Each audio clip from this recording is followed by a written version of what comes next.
Hello and welcome to tribetopper.com. And you are watching this video on solving numerical problems based on mechanics by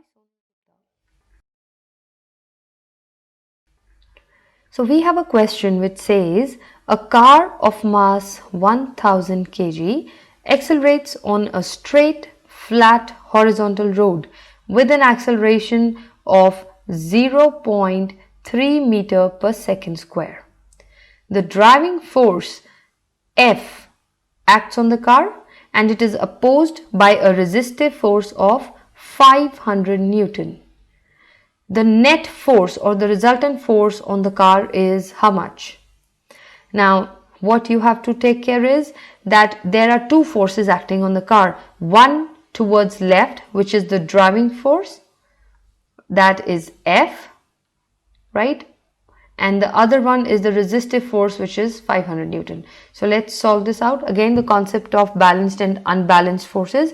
Obviously, this is an unbalanced force because it's written the car moves with an acceleration. It's not a constant speed. And whenever acceleration comes into play, you should know that the force is unbalanced. So let's find out the net force.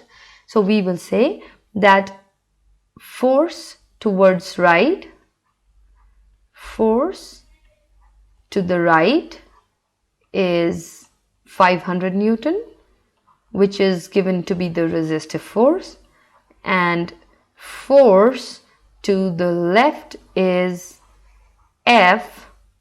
Its value is not given.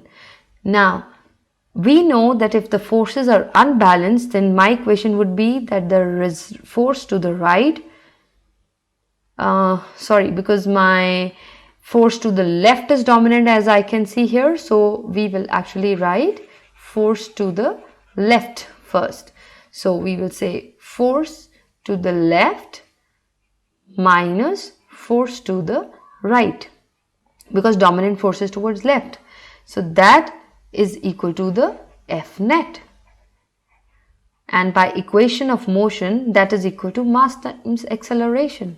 Therefore, I will write force to the left, the value is not given, I'll write it as F minus Fr, that is the force of resistance, that is 500, is equal to F net, that is mass times acceleration, so that's 1000 times 0.3. So your net force has to be the force which causes the acceleration, which is ma, so we get it to be 300 Newton. So the correct answer is B. I hope you understood the concept of applying the net forces here. In the unbalanced forces, always subtract the lower force or the smaller force from the larger force, and whatever you get as the net force, it is always equated with mass times acceleration. So this is the formula most often used.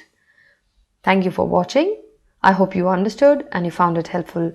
Please follow us on Instagram, Facebook, and Twitter at tribetopper.com.